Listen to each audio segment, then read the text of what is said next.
At last, the day arrived when I could escape the constant sight of your face. Those freeloaders, who did nothing but consume without contributing, needed to go.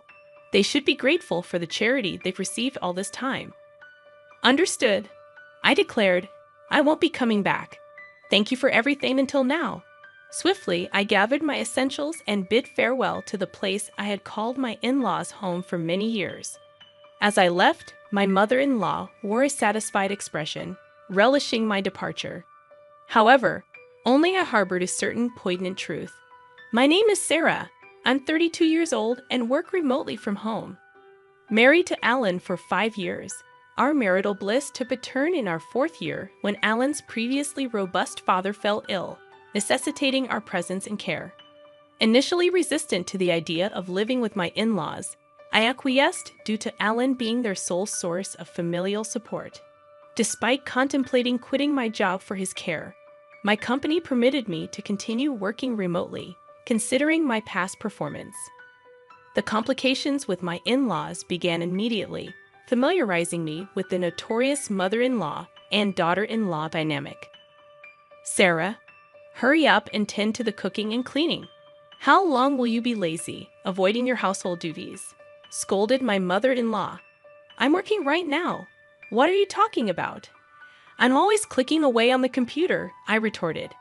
The truth was, amidst household chores and caring for my ailing father-in-law, I utilized my skills to regain my pre-crisis salary. After about 3 months of intense effort, when my earnings matched their previous peak, I felt genuine joy. However, the reason for my relentless dedication lay in the financial reality. Alan's income alone couldn't sustain us. Despite my hopes that life would finally ease up, the struggle continued. I contemplated setting aside some savings, but inexplicably, circumstances grew increasingly challenging. It felt as though the funds in my wallet were in a constant state of decline. Intrigued by this, I scrutinized our expenses and discovered that Alan had been indulging in lavish spending. Furthermore, my mother-in-law exhibited a penchant for extravagant habits. Alan, always eager to please others, extended his generosity beyond work lunches, using our credit cards to fund drinking parties. My mother-in-law, juggling numerous hobbies with friends, liberally paid for lessons and social gatherings. Despite their profligate ways, the burden of household chores and caring for my ailing father-in-law fell solely on me. I found myself covering all our living expenses with my income, making the prospect of saving money seem like a distant dream. Anxious about our financial situation, I approached Alan and my mother-in-law. Alan, mother, it seems we've been spending excessively. If this continues, we'll deplete our finances. Could you please consider cutting back on your expenses? I implored. In response, Alan and my mother-in-law harshly dismissed my concerns. I don't want to appear stingy in front of my colleagues and subordinates. Can't you understand that? Argued Alan. They won't think you're stingy just because you don't pay for them every single time, I reasoned. Maintaining good relationships with your coworkers is important, but what about the trips to the girls' bars? That has nothing to do with work, I pointed out. You just want to have fun, don't you? How about you come home drunk and start talking about it, even if no one asks you? That just means you have a more enjoyable time there than spending time with me. I expressed my frustration. My mother-in-law sided with Alan, laughing off my concerns. I'm glad Mom understands, and she's right, Alan asserted. Meanwhile, my mother-in-law justified her spending, stating, if I didn't go to my classes, I'd just be cooped up at home. I'm taking classes with my friends to enjoy the limited time. I found myself grappling with the harsh words echoing in my ears, labeling me as a terrible daughter-in-law. Their judgmental remarks centered on the fact that I dedicated myself to household chores without earning an income, rendering me, in their eyes, without the right to voice complaints. The notion of being looked down upon by a homemaker left me perplexed. In truth, I worked diligently, contributing a steady income to the household while also managing the housework and caring for my father-in-law. Their skepticism and belittling tone, asserting that working from home couldn't yield much, were disheartening. Even more so, my mother-in-law had apparently fed Alan a distorted narrative, implying that she alone took care of my father-in-law, painting me as an idle homemaker. The injustice of their perception left me speechless. Despite the countless moments when I contemplated leaving that challenging environment, the anchor that held me was my deep concern for my father-in-law. Since the early days of my marriage, he had consistently treated me with kindness, in stark contrast to Alan and my mother-in-law. His expressions of gratitude, acknowledging me as a wonderful daughter-in-law, resonated in my heart. Whenever he required care, he would apologize for the burden while expressing gratitude for my efforts. In these moments, I found solace and purpose in caring for him. I couldn't fathom leaving him to the whims of Alan and my mother-in-law. Father-in-law, it seemed, had been keenly aware of the family's dynamics, recognizing my contributions in maintaining our household's financial stability. His words of appreciation, acknowledging the importance of my efforts, became a source of strength. The anxiety about the fate of this household without my presence was overshadowed by the greater concern for my beloved father-in-law. Thus, I made the decision to personally provide dedicated care until my father-in-law's passing a year later. The somber occasion of his funeral became an emotional battleground for me. Despite my heartfelt grief, my tears were met with disapproval. "Why are you crying so much, Sarah? Father-in-law has passed away. Isn't mourning like this natural?" I was asked, but my response seemed to provoke irritation from my mother-in-law. She accused me of making it sound as if she had never taken care of him at all. The truth, however, was starkly different. My mother-in-law had hardly been involved in my father-in-law's care. Her preoccupation with hobbies and frequent outings left me as the primary caregiver.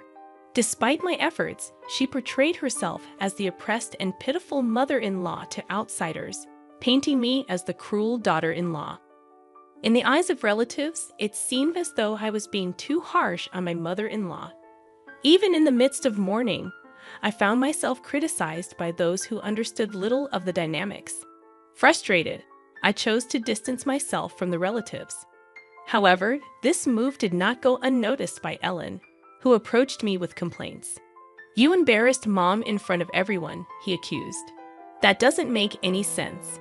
I was only crying about father-in-law's death. Despite that, your mom told me it was strange for me to cry. I never said she hadn't taken care of Dad at all. I just talked about mourning the loss of my father-in-law, whom I had always cared for," I defended myself.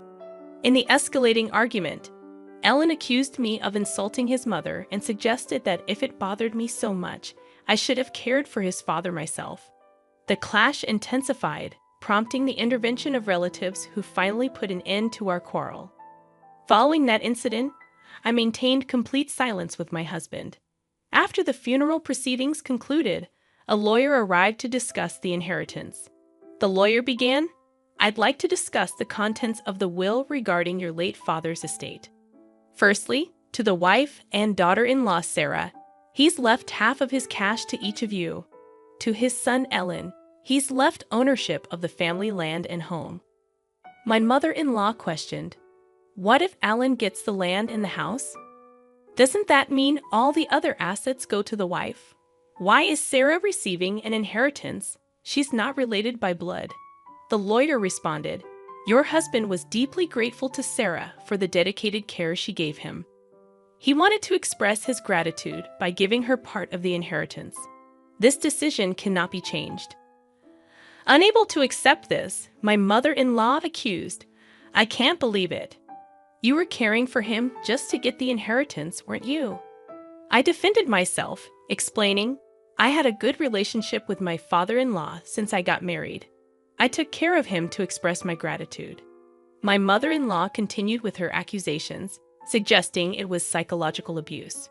Frustrated, she eventually gave up, and the lawyer continued, "So that was Dad's decision.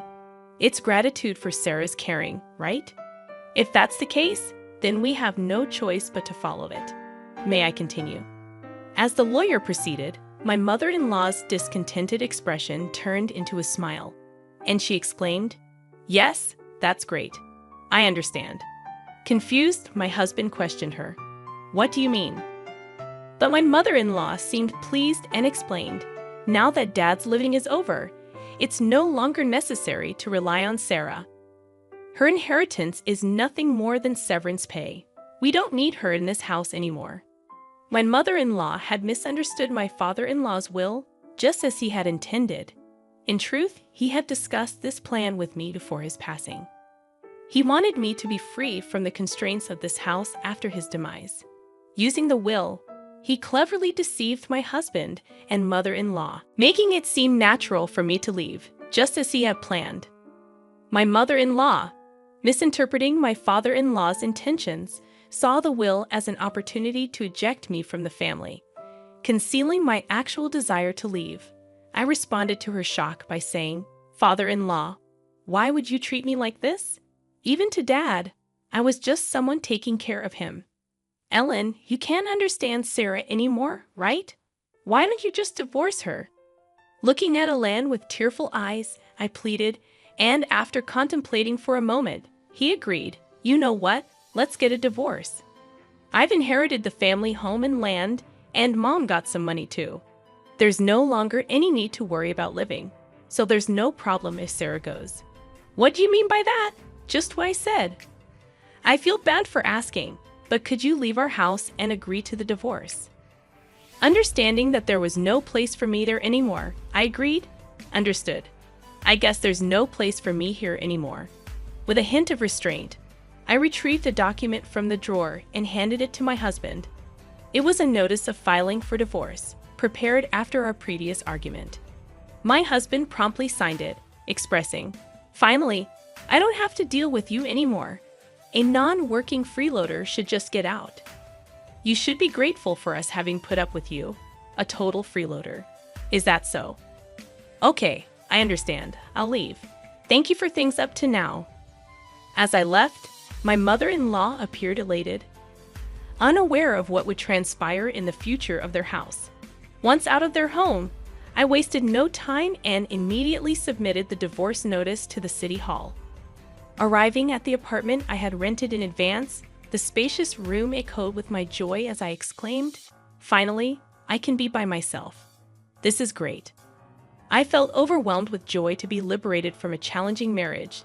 My heartfelt gratitude extended to my father-in-law for devising the plan that enabled my escape from my in-laws' home. Subsequently, I embraced a comfortable life living on my own, appreciating the newfound freedom and the ability to continue working remotely, a skill I had cultivated during my time at my in-laws' place. Having honed my time management skills, work flowed smoothly and my income increased, allowing me to lead a comfortable life free from interference. However, my peaceful existence took an unexpected turn when my ex-husband, Alan, called me out of the blue. Perplexed, I questioned, "It's been a while. Why are you calling me? Weren't you the one telling me to disappear?" "Sarah, please help us. We're in a pinch," Alan pleaded. I chuckled, finding the situation ironic. What kind of joke is this? My salary hasn't changed, but for some reason, you're running out of money. We can't live like this. With a laugh, I decided to deliver the final blow. That's because you no longer have my income to support you. You squandered your entire salary on yourself. Maybe it's about time you and your mother learned some financial responsibility as adults. Confused, Alan asked, "What do you mean? You still don't get it?" I clarified. While you were living lavishly, my salary was the one paying for our living expenses. At that time, I was making about $4,800 a month. Now I'm earning even more than that with no one to get in my way. Expressing frustration, Alan pleaded, "Sarah, can't we start over? It was a mistake to let you go. I want to make things right again." I scoffed. "It's obvious you're after my income. Don't be ridiculous. I never want to see your face again. What happened to the inheritance your mother received? With that amount, she should be living comfortably." Alan confessed, "It's about to run out. We spend it on a shopping spree, overseas trips, and half of it disappeared in the casino." Unmoved, I retorted, "A foolish mother breeds a foolish son. I have nothing more to say to you. I'm a stranger now, and I can't do anything for you, nor do I want to." Desperate, Alan implored, "Don't be so heartless. Help me. This has nothing to do with me. There's nothing more to talk about." I'm hanging up.